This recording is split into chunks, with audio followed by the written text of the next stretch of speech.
And here I have a very difficult task today to moderate 2 books of poetry, almost 180 degrees apart from each other.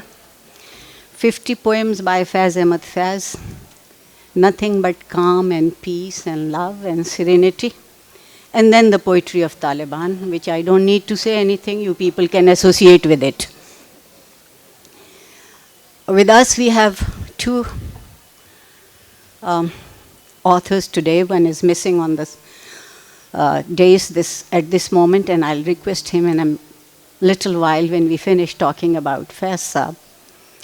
This is a book of translation into English of Faiz, 50 poems by Mr. Mahmood Jamal. And his credit is a lot of translation of Urdu poetry into English. There are more tinkling of the cell phones than the tinkling of the poetry could start. So, may I request कि अगर जाने आलम के तोतों को गिरफ्तार कर दिया जाए. With Faiz Saab, I can take the liberty of speaking in Urdu. When it comes to Taliban, then one has to be very careful which language to speak. Mahmood Jamal Saab has to his credit a taste for translating and transliterating Urdu poetry into English, and he has,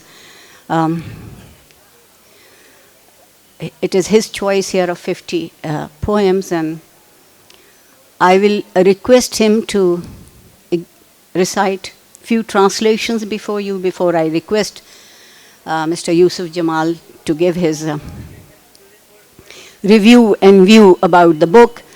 Mr. Yusuf Jamal, I accept my ignorance because I know not much of this learned gentleman, except that this is Mr. Mahmood Jamal's first choice to speak on his book. So I respect that, and I give over to Mr. Mahmood Jamal to read few poems for you. And we have a very short time, and we are going to talk about 2 books in 1 hour. That is really, what shall I say, better than the Sonic Age?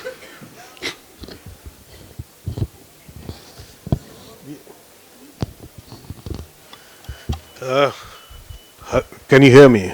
You can. The idea was that the reason why I've translated Faiz today, obviously every translator who does it feels that he can do better than the ones that have gone before, but that was not the only purpose. The purpose was because I truly believe that in today's world, if there is a poet who can be justifiably said to be an unacknowledged legislator, the Shelleyan quote, then Faiz Ahmad Faiz stands very tall, because there are few nations in the world today where a poet can translate and transmute the feelings of a whole nation. And Faiz has that honor and that privilege, not only in Pakistan, but wherever Urdu is spoken, as a poet who speaks for a lot of people, and particularly for Pakistanis. Now, well, there are many poets who have critical acclaim, but very little popularity, and there are some poets in history who, through their combination of their genius, somehow attain both a popular place and a critical acclaim at the same time. And Faiz is one of those poets. So without saying much more, because we have very limited time, I would like to read you one of his poems, which I translated a long time ago, and Faiz Saab himself thought that it was a very good translation. And if you like, I can read both the Urdu and the English, or just the English. Both. So you can, I mean, so मुझसे पहली सी मोहब्बत मेरी महबूब न मांग, मुझसे पहली सी मोहब्बत मेरी महबूब न मांग, मैंने समझा था कि तू है तो दरख्शां है हयात, तेरा गम है तो गमे दहर का झगड़ा क्या है। तेरी सूरत से है आलम में बहारों को सबात, तेरी आंखों के सिवा दुनिया में रखा क्या है। तू जो मिल जाए तो तकदीर निगू हो जाए, यूं न था मैंने फ़कत चाहा था यूं हो जाए। और भी दुख है ज़माने में मोहब्बत के सिवा, राहतें और भी हैं वस्ल की राहत के सिवा। अनगिनत सदियों के तारीख बेईमान तिलिस्म, रेशमो अतलसो कम ख्वाब में बुनवाए हुए। जा बजा बिकते हुए कूचो बाजार में जिस्म, जा बजा बिकते हुए कूचो बाजार में जिस्म। खाक में लिथड़े हुए खून में नहलाए हुए। लौट जाती है उधर को भी नज़र क्या कीजिए, अब भी दिलकश है तेरा हुस्न मगर क्या कीजिए। और भी दुख है ज़माने में मोहब्बत के सिवा, राहतें और भी हैं वस्ल की राहत के सिवा। मुझसे पहली सी मोहब्बत मेरी महबूब न मान। I have attempted an English translation for those who don't know Urdu that well, or those who might also enjoy the English, and it's called Do Not Ask of Me My Love. Do not ask of me my love, that love I once had for you. There was a time when life was bright and young and blooming, and your sorrow was much more than any other pain. Your beauty gave the spring everlasting youth. Your eyes, yes, your eyes were everything. All else was vain. While you were mine, I thought the world was mine.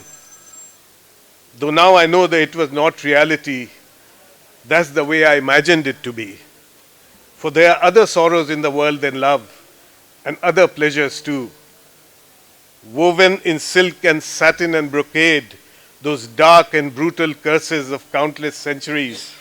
Bodies bathed in blood, smeared with dust, sold from marketplace to marketplace. Bodies risen from the cauldron of disease, pus dripping from their festering sores. My eyes must also turn to these. You're beautiful still, my love, but I am helpless too, for there are other sorrows in the world than love, and other pleasures too. Do not ask of me, my love, that love I once had for you.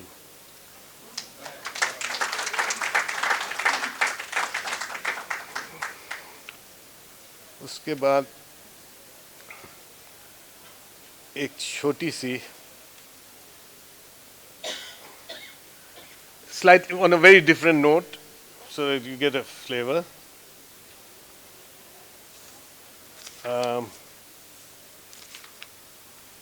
लहू का सुराग, कहीं नहीं है कहीं भी नहीं लहू का सुराग। न दस्त नाखुने कातिल न आस्ती पे निशान, न सुर्खिए लबे खंजर न रंगे नो के सना।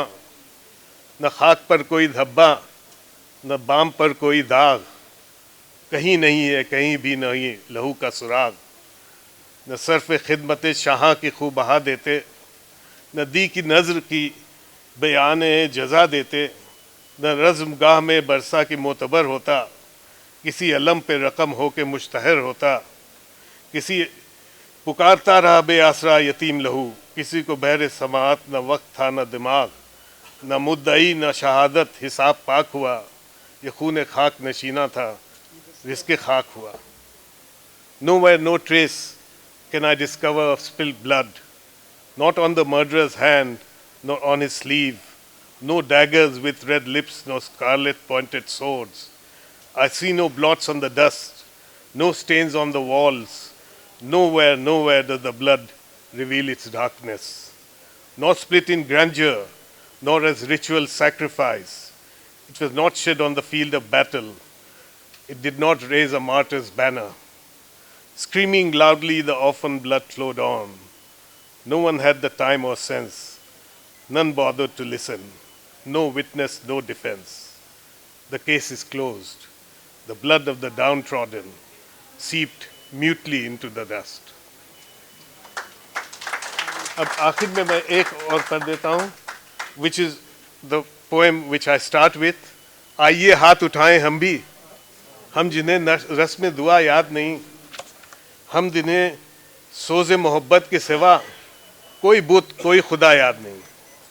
आइए अर्ज़ गुजारें कि निगारे हस्ती जहर इमरोज़ में शीरीनी फ़रदा भर दे, वो जिन्हें ताबे गिरा बारी अय्याम नहीं, उनकी पलकों पे शबो रोज़ को हल्का कर दे, जिनकी आंखों को रुखे सुबह का यारा भी नहीं, उनकी रातों में कोई शमा मुनव्वर कर दे, जिनके कदमों को किसी रह का सहारा भी नहीं, उनकी नज़रों पे कोई राह उजागर कर दे, जिनका दीप पैरवीए किस वो रिया है, उनको हिम्मत कुफ्र मिले, जुर्रत तहकीक मिले, जिनके सर मुंतज़िर तेग जफा हैं, उनको दस्ते कातिल को झटक देने की तौफीक मिले।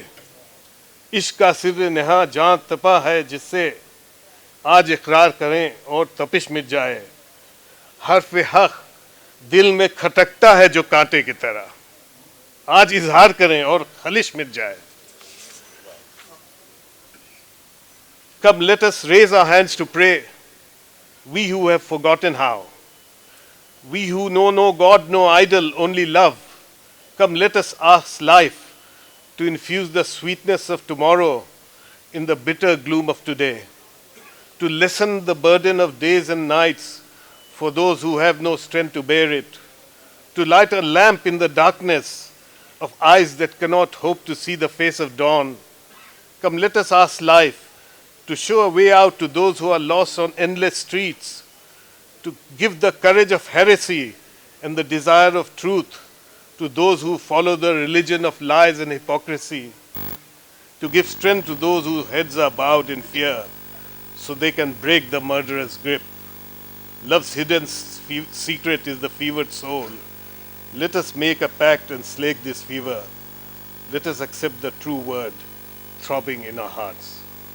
Thank you. Thank you. Thank you so much, Mr. Mahmood Jamal. Translating a poet is, I think, is the most difficult job.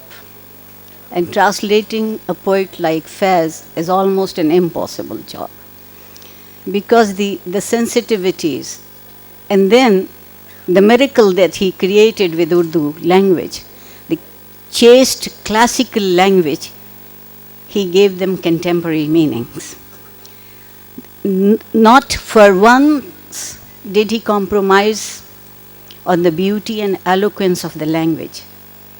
And equally, not for once did he compromise on communicating what he wished to communicate. I have the honor and pleasure to grow in a city, Lahore, when it was fragrant with Faiz intellect and sensitivity. And I had the honor to be very close when his poetry was being translated in America by Naomi Lizard. And I used to say, Faiz साहब मुझे अपने कमरे में दरवाजे पे मक्खी बन के बैठ जाने दीजिए. And when it would come to some beautiful Urdu language expressions, he would smile his very loving, very affectionate smile and say, भाई आरफा, इस कैफियत का तो अंग्रेजी में तर्जुमा नहीं हो सकता. So it's very difficult job that the kafiyat could be translated, and most of translators, Mr. Mahmood Jamal, you have really done a marvelous job and felt into this trap of basically giving a literal translation to us. And I will not take much time. I'll request Mr. Yusuf Jamal. You see, this is a business of Jamal today. Jamal Faiz, Mahmood Jamal, Yusuf Jamal. And I think in this case, the only Zulaikha is this book. Please. Allahu Jamilun wa Yubbul Jamal. May we have the pleasure of listening to your views, please, sir. Thank you very much. The distinguished anchor said that initially that I was Mahmood Jamal's first choice. Well, let me make one thing very emphatically clear, that this is so not because we share a common last name, and I deem this clarification necessary because I may not be accused of nepotism if I praise him excessively. it has already been stated that translation is a tricky business. Mahmood has written that translation as an art even has its weaknesses.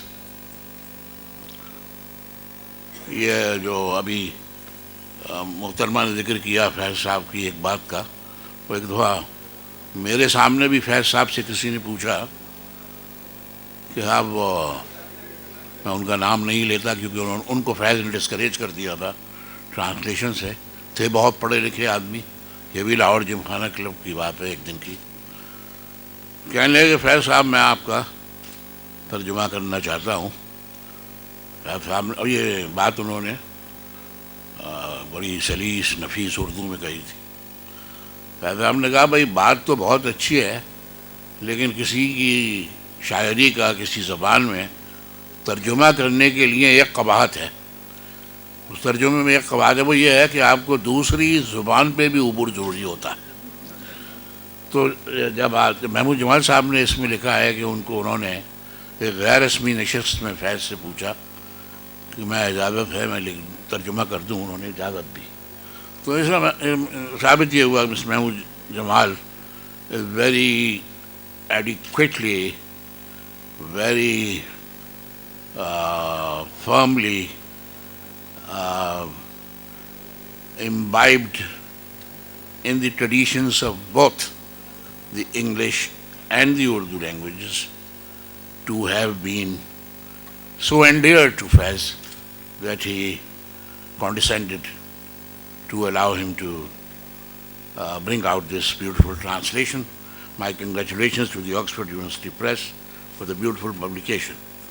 Now there are two bold statements which Mahmood has made in the prose section of the book, that is in his introduction, which I need bear scrutiny, both attention and scrutiny by this distinguished audience.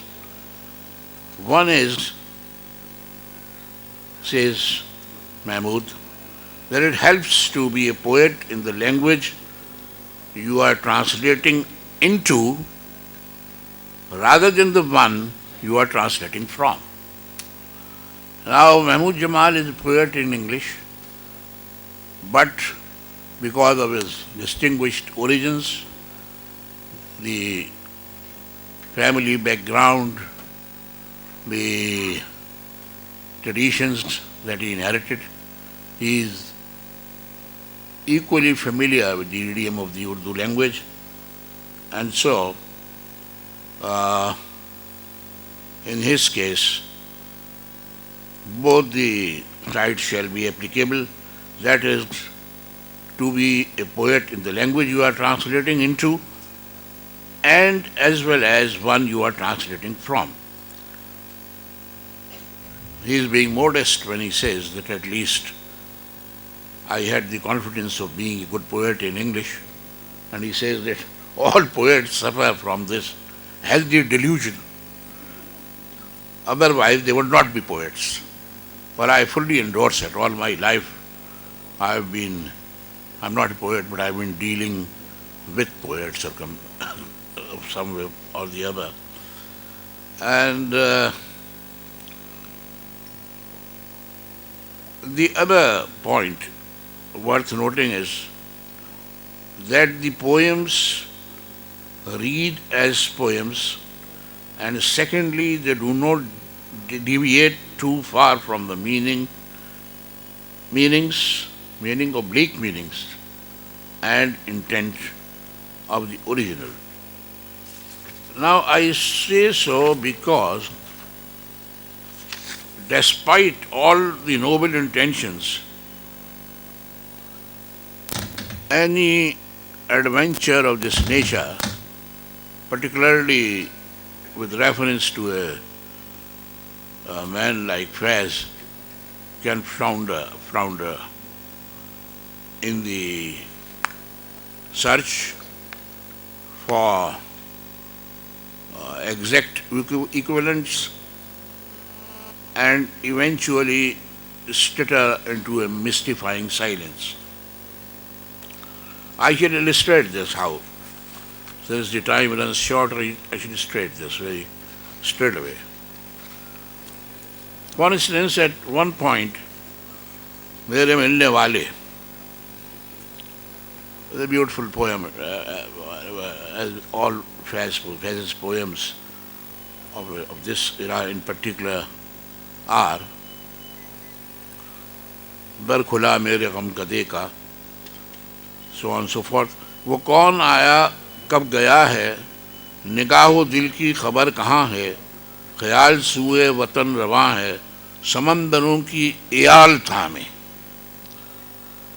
हजार वहमों गुमा संभाले, कई तरह के सवाल थामे. Now सवाल, कई तरह के सवाल थामे, समंदरों की एयाल थामे. The translation reads, I do not know, my thoughts are always drifting homeward, holding doubts and suspicions, asking many questions. Now there is a sort of thirst, a sort of inquisitiveness that is left in one's mind. When you say the words are समंदरों की एयाल थामे,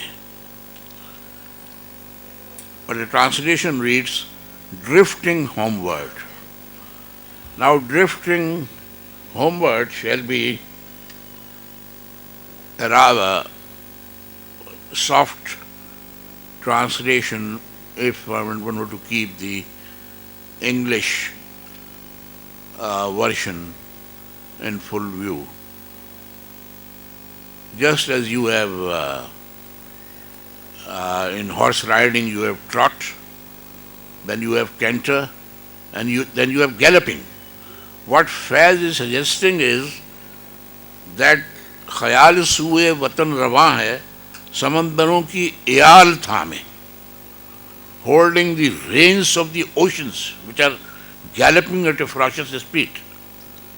And here Mahmud has fully utilized his poetic license, or translator's license, if I may say so, translator's license, by being tender and soft.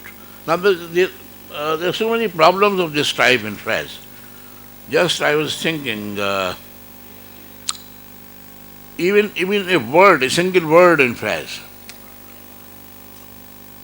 or I should illustrate by using two words. First, the word दर्द. अब जरा गौर कीजिएगा इसमें दर्द को किस तरह फैज साहब बांधते हैं. एक जगह कहते हैं दर्द की अंजुमन जो मेरा देश है, जर्द पत्तों का बन जो मेरा देश है. Now दर्द की अंजुमन. Are we talking of an NGO of pain and anguish?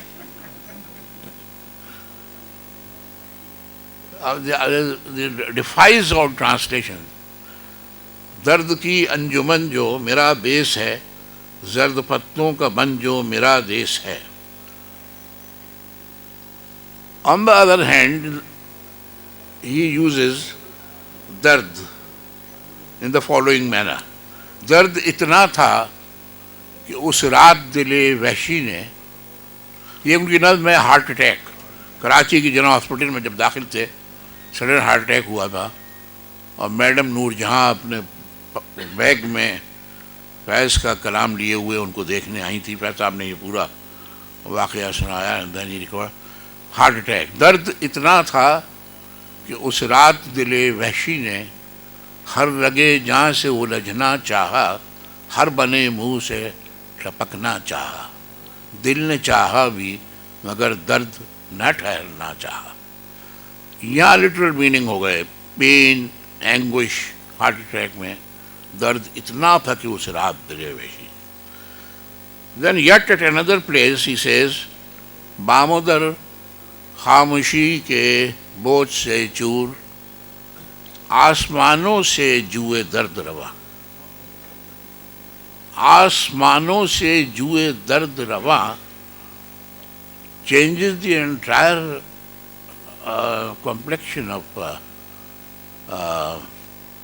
the dard which occurs in the heart attack poem. And then the epoch-making poem, और कुछ देर में जब फिर मेरे तन्हा दिल को फिक्र आएगी कि तन्हाई का कुछ चारा करे, दर्द आएगा दबे पाँव लिए सुर्ख चिराग. Now this is the third illustration that I am giving to you, dard. Here dard is being animated. This is the animated object, जिस तरह आज की वीडियो फिल्मों में आ गए हैं, एनिमेटेड फिल्में बनने लगी है. फैज़ के विजुअल्स तो है उनके यहाँ, लेकिन ये एनिमेशन है कि दर्द आएगा दबे पाँव लिए सुर्ख चिराग. वो जो एक दर्द तड़पता है कहीं दिल से परे, और शोले दर्द जो पहलू में लपक उठेगा, दिल की दीवार पे हर नक्श दमक उठेगा.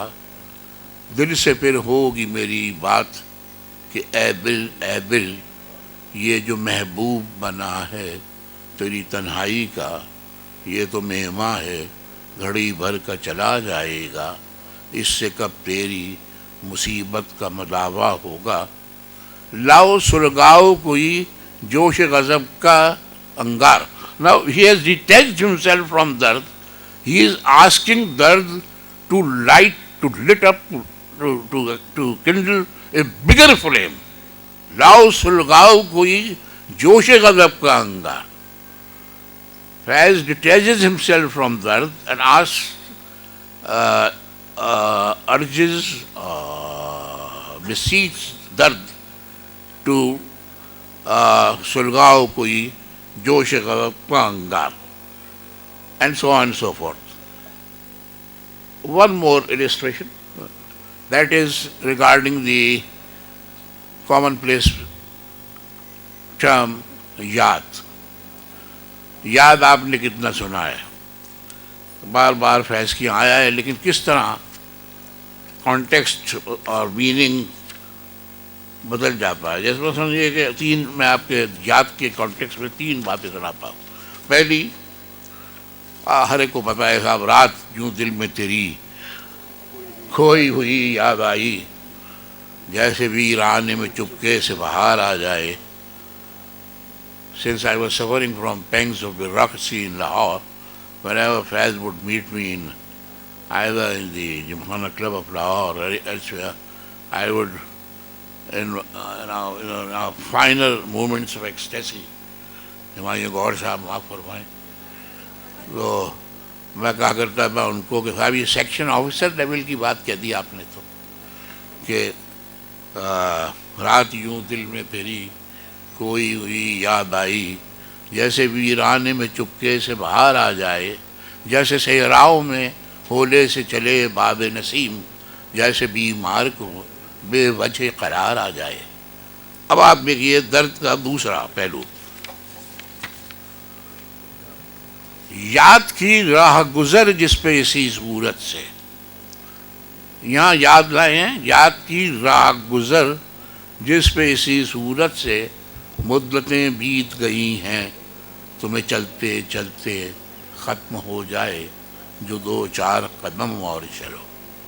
द पाथवे ऑफ मेमोरी कर दिया उसको, टोटली बदल दिया. Without being rude, may I remind that you have another book to launch and we are running short of the final. Please. Because I'm enjoying this. The last, I said three versions of याद. Now the third one is, और कहीं अब इसको आप देखिए ये कहाँ है याद. पहले उन्होंने आज क्रिकेट की पार्लेंस से सुना था 6 विकेट आज सईद अजमल ने लिए हैं. फैज़ साहब को क्रिकेट का बहुत शौक़ था, ये एक हकीकत है. मुझे 4 आदमियों ने बताया, इफ्तिखार आरिफ या कहीं घूम रहे थे और ज़हरा आपा थी, और 4 आदमी BBC की उर्दू सर्विस में फैज़ साहब का इंटरव्यू कर रहे थे. उनसे पूछा था आपको कोई ऐसी चीज़ बताएं जो आपको अफसोस हो कि वो आपने नहीं की। तो उन्होंने कहा दो चीज़ें हैं, एक तो हम हाफिज़ कुरान बनना चाहते थे, वो नहीं बन सके। प्रोफेसर हारून, आपको तो पता है सर कि दो बातें नहीं सुन चुके। एक तो ये कि क्रिकेटर हाफिज़ कुरान नहीं बन सके, दूसरे क्रिकेटर नहीं बन सके। तो तो ये अहमद फराज और इफ्तिखार आरिफ और ज़हरा निगाह, इन लोगों ने मुश्तरका इंटरव्यू लिया था उनका उर्दू सर्विस में BBC की। तो क्रिकेट से उन्हें शौक़ था। तो मैंने कहा ये पहला जो है ये एक प्लेन जाता है, दूसरा याद इस तरह मारते हैं कि इन स्विंगर, लेकिन ये जो है कि और कहीं याद किसी दिलज़दा बच्चे की तरह। Now this is what you call तीसरा इन क्रिकेट, दूसरे के बाद तीसरा, total in swinger out swinger with baffles imagination. So these were the three illustrations that I wanted to give कि कितना डिफ़िकल्ट ट्रांसलेशन करना होगा, and what stupendous task it must have been for Mahmood Jamal. All my compliments to you, sir. All right. Thank you so very much for enlightening us that what pain and anguish meant to Faiz, and how really wished us to engage with life and life's pain and anguish. I wish we could talk more about Faiz, and I can sit here, I'm sure, for months listening about Faiz and talking about Faiz. It is something, but I cannot be doing any injustice to our another writer here and the translator, Alex, and I dare not announce his last name because I'm afraid of mispronouncing it. So I am taking the liberty of calling you with your first name, Mr. Alex. Please come in, and I'll request Mr. Mahmood Jamal if we can take the seats. Shall we Please, also Alex. go there? Please, you, sir, you take. Okay. Alex, please.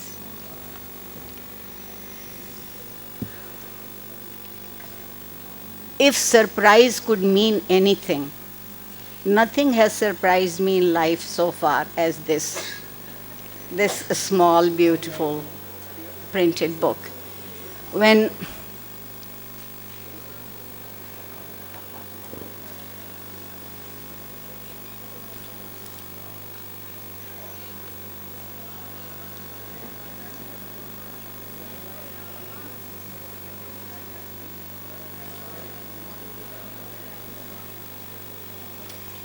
may we continue? When Samuel called me and told me that I have to moderate a session, and there's one book, The Poetry of the Taliban, and I thought maybe we are being either very euphemistic or being very sarcastic, because the word Taliban, the kind of emotions it stirs in a common Pakistani, does not relate to poetry. And then I saw this book here, and Alex has tried to give every kind of an argument and explanation why he has translated it and what is there to be translated and how we should see Taliban. I will hold my opinion back until he has read some translation to you, and then we can continue the dialogue with Mr. Humayun Gohar. He will give his reviews. But let me confess that what side of Taliban is this? And what kind of a talab is this? I have not still understood it. I am confessing it. I read it in this short time, tried to read it twice. Maybe, but if it is the finer part of a human being who lives a very aggressive life, on a psychological note one can accept it, but on an intellectual note it is very difficult to accept. I confess it. Please, you explain it to us. I thought I might read two or three poems maybe, which again offer this kind of more confused picture about you know, the kind of thing that you wouldn't expect them to be writing about. When you talk about Taliban poetry, of course, you know the kinds of things that you've read in the newspapers and maybe you've heard on cassettes or being played in local mosques and so on. I should also add that this is poetry of the Afghan Taliban. There's quite a big difference between the Afghans I would and the just Pakistanis. like to remind all that this book does not contain the original poems in it.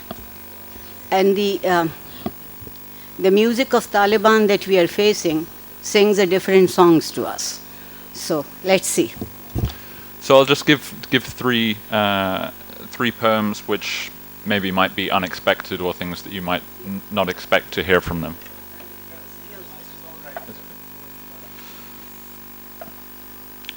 First one is called How Many Are the NGOs? Wasting time, they merely sit in their offices. How many are the NGOs? Their salaries more than ministers. How many are the NGOs? Wasting time, respecting recommendations. Those who have no recommendations are forgotten. How many are the NGOs? When you are interviewed, they ask for recommendations. During interviews, they make tension suddenly. How many are the NGOs? When there is a vacancy, boys are appointed. They will not admit that they are overaged. How many are the NGOs? If the applicants are girls, they will be admitted without interview. Women in large numbers, but men are few. How many are the NGOs? Most people who broke with the government moved to NGOs. The reason is salaries are in dollars. How many are the NGOs? People come from here and there taking salaries in dollars. They don't work in the government because they have their hearts broken. How many are the NGOs? If someone gets to be the head of the NGO, then he is rich.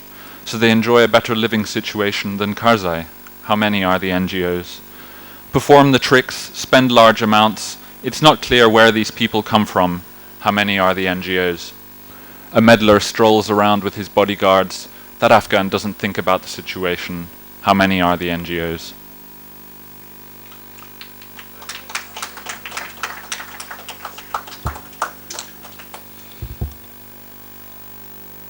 Now, in again an unexpected note, a poem by a woman.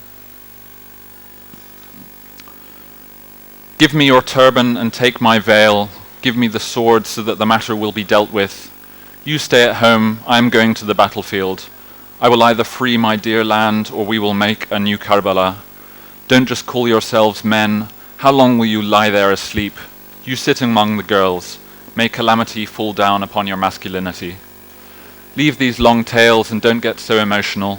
Your cunning truths and lies make me laugh. The land which was set on fire is ablaze. What would you know about widows and orphans? That day will be my Eid and happiness, when the enemy of my religion and land walks into the trap of my influence. To he who will build my ruined land and establish a rule of what is true, will such a person come to life? Will such a person appear? I, Nasrat, am living in sorrow, the joyless life. I will know the joy of life once my prayer is accepted.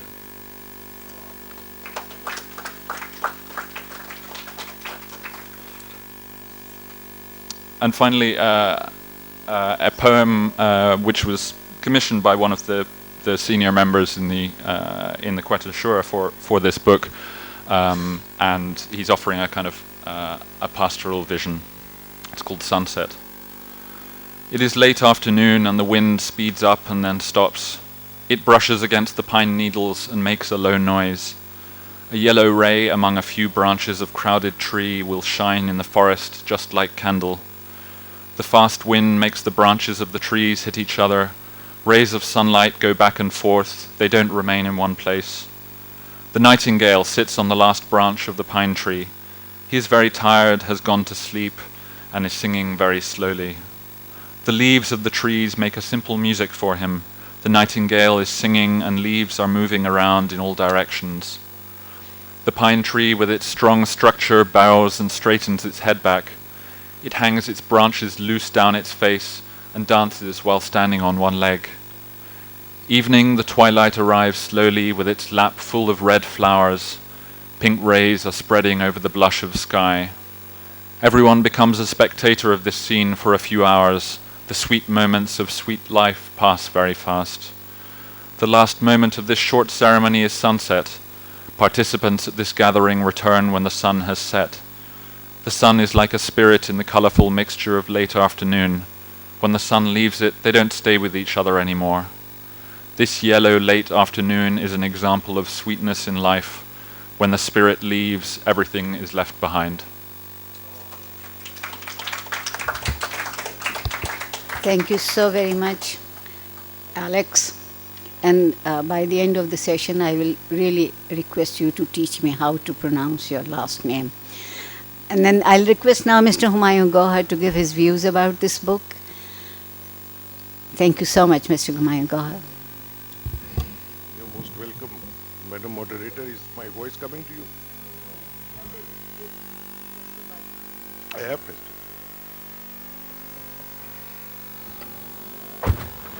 it. Is this all right now? I'm used to it because I did the morning session exactly from here, which is a very interesting book, The History of Pakistan from 47 to 97, written by 2 Russian authors. From a Russian perspective, it was fascinating. So I'm used to this mic and sitting here in a full, small room. How much time does one have? So I don't want to overrun. Is there a question-answer session after this? I will do what you want. You are the boss. Okay. Well, I have to take this session seriously. Not because of the book or the title of the book. I don't get into preconceived notions. Though I must admit I was a bit taken aback when I read history of the Taliban or poetry of the Taliban. I thought maybe the music of the Taliban is more apt, given the stereotypes that are made in our minds. Music made with Kalashnikovs and bombs, you know. But that's a stereotype. And stereotypes are to be shunned like poison. But I have to take it seriously because, well, with so many friends and relatives sitting here, one has to. I was married in this place some 38 years ago. My wife just remembered that to me. Anyway, I was taken aback. Then I read the poems, translations from the Pashto. They're not poems by the Taliban, because the word Taliban has actually become pejorative. It was a brand name that has become a generic name for every kind of extremist or terrorist. And that is wrong. To me, Taliban only means one thing. The people of Afghanistan who call themselves Taliban, who used to be the followers of Mullah Umar, but after the occupation of their country for the second time, this time by the Americans and NATO forces, they became freedom fighters. And please always remember that hackneyed phrase, one man's freedom fighter is another man's terrorist. And the terrorist of today is the freedom fighter of tomorrow. Not only that, he is also the Nobel Prize winner, Peace Prize winner. And Nelson Mandela is a case in point. He was arrested and kept in prison for so many years on terrorism charges. So that's one thing. I read this and I was very moved because I had to remind myself again that whatever the Afghans may be or the Taliban may be, Afghan Taliban again when I use the word, they are human beings, for God's sake. Human beings who have been brutally brutalized. First by the Soviets, then their own internecine warfare, then occupation by Mullah Umar's gang, the beheadings and so on, and now occupation for 11 years by the United States and its allies, NATO especially. Beneath the skin of every person lies two things. There lies an animal and a human being, a fiend or a human being. It depends how you scratch a little and one of the two comes out. It depends which way you scratch. Scratch one way and the human being will come out. Scratch another and the fiend will come out. It depends on the environment, depends on his reaction to what is being done to him and her. Basically, that's what happens. That's how wrongly stereotypes are created in our minds that they are genetically, congenitally terrorists. or fiends. They're not. I mean, we were just talking about Faiz Saab, for whom, well, let's not talk about it, because I had a very, very long relationship with him. In fact, Mahmood Jamal met him at my flat and took his permission to do the translations. So, but I also thought this is the same Faiz whose forebears came from Afghanistan.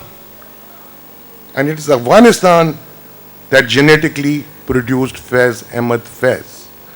But in another environment, in an earlier time, it could produce a Faiz. And at another time, in another environment, it could produce the Afghan Taliban that we consider to be fiends. Please remember this. Now, in this collection of poems, which I advise you all to read with open minds, many things come out, but the two prime ones, one is humanity. And you will see the whole gamut of emotions. This title is, I think, a bit misleading.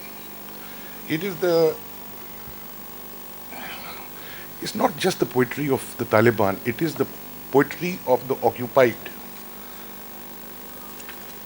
And in that gamut of emotions, to me, two things really came out. One was admission that it's actually at the end of the day, it's our own fault. Whatever your condition is today, whatever our condition is today in Pakistan, at the end of the day, you can keep blaming people, but at the end of the day, it's our fault. And I'll read this to you. It's called Flames by Tahir Barakzai. The pharaoh of our time seems weak to me from when I saw the youths in the trench. My patience became heated. When I remembered the Abdalis through history, the Abdalis whom we glorify so much, I see a light dawning with flames. I see the children of the Mujahideen. Others aren't to blame, blame yourself. I saw the enemies in the country. And the distinction between the occupier and the occupied. Because most of history and poetry is written by the occupier, not the occupied. I mean, like the occupier, our occupier at one time was the British. But, and they had a poet like Kipling, Rudyard Kipling, of the Civil and Military Gazette fame also.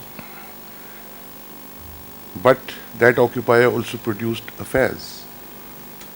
As the occupation was developing, it also produced a Ghalib. It produced a Bahadur Shah Zafar. And of course, the great Allama Iqbal. But that distinction between the occupier and the occupied is in the very first verse. At your Christmas, Bagram is alit and bright.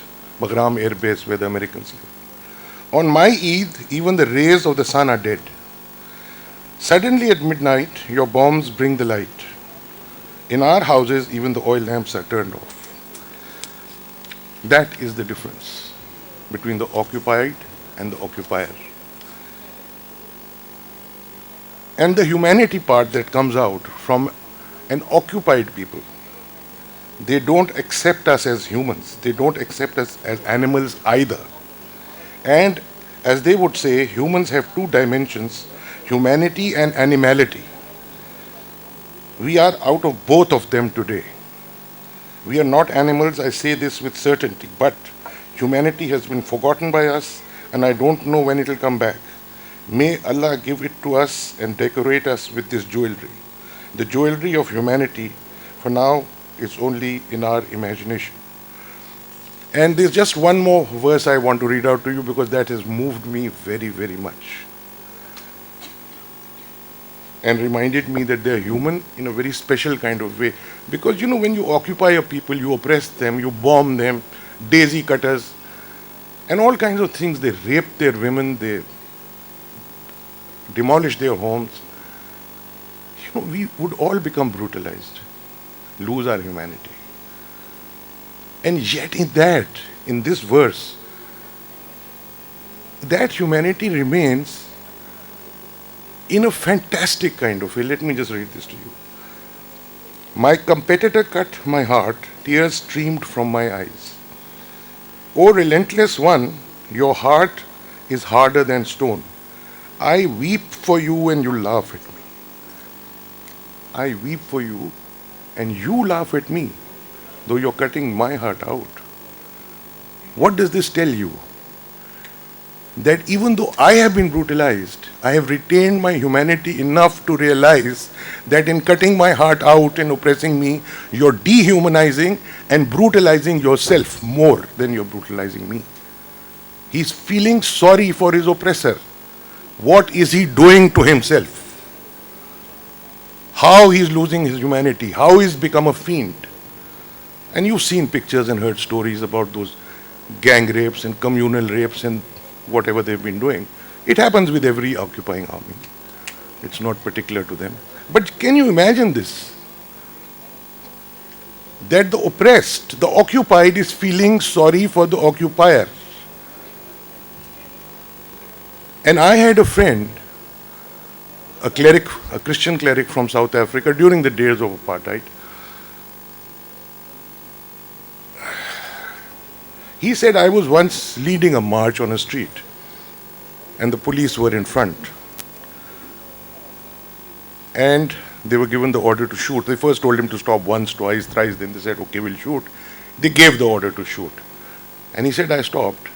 And I saw in front of me was a boy holding a rifle who could not have been more than 21, 22 years old. And he was trembling and he was shaking. And he said, why should I'm getting a bit emotional, but why should I let this young man shoot me and brutalize himself? So he stopped. Please remember that. Thank you. Thank you so very much. We are still very fortunate that the next session starts at 5:15 and it is exact 2 to 5 now. We can have at least 3 questions, very quick questions, if you people would like to raise any question today. Yes, please.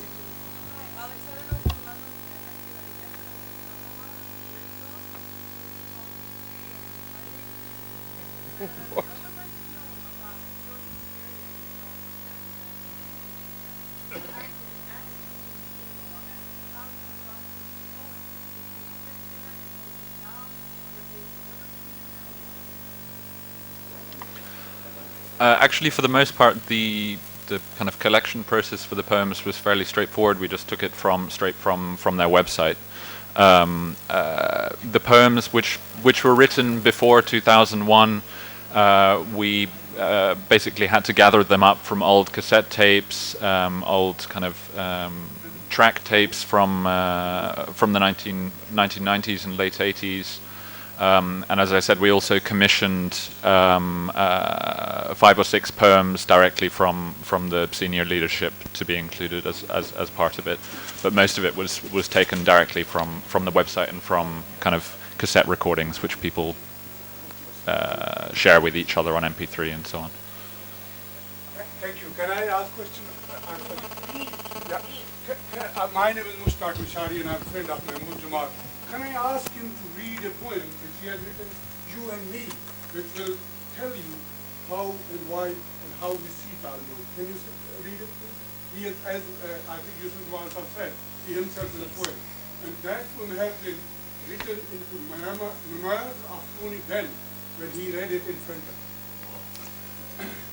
him. The only thing I want to say, first of all, is that obviously what Mr. Humayun Gohar said is very apt, and what you have done is great. However, there is an ideological difference. You see, nobody's saying that they are not human beings. I never thought that they were not. But there is a difference in worldviews. And that worldview is something that we all have to deal with in some way or the other. When you are brutalized, when you have different aspects to this is the kind of, poetry which many of us have looked at in the past, war poetry, etc., etc. But we must judge poetry as poetry, not as tracks of propaganda, even if they are human beings. Of course, I never thought the Taliban were not human beings. They're all good human beings. We all human beings. We all have differences, but some of have a different worldview. And so this poem actually was written for that kind of ideological sort of confrontation, which it is, whether we like it or not. And this poem is called You and I. You want to speak of war. I want to speak of peace. You say punish. I say forgive. You speak of God's wrath. I speak of His mercy. Your Quran is a weapon. My Quran is a gift. You speak of the Muslim Brotherhood. I speak of the Brotherhood of man. You like to warn others. I like to welcome them. You like to speak of hell. I like to speak of heaven. You talk of lamentation. I talk of celebration. You worship the law. I worship the divine. You want silence. I want music. You want death. I want life. You speak of power. I speak of love. You search out evil. I warm to the good. You dream of the sword. I sing of the rose petal. You say the world is a desert. I say the world is a garden. You prefer the plain. I prefer the adorned. You want to destroy. I want to build. You want to go back. I want to move forward. You are busy dying. You're busy denying. I'm busy affirming. Yet there might be one thing on which we see eye to eye. You want justice, so do I. Thank you. Thank you so very much, Mr. Mahmood Jamal. Now, I think I should stand in honor of love, peace, forgiveness, tranquility, serenity. The enemy of a man is also a man. But that changing of the position changes the whole perspective. That's one thing. And I must thank Mr. Mahmood Jamal, Alex, Janab Yusuf Jamal Sahib, and Mr. Humayun Gohar for being here and enlightening us. And I'm very, very pleased that we could understand that we are not against the human beings.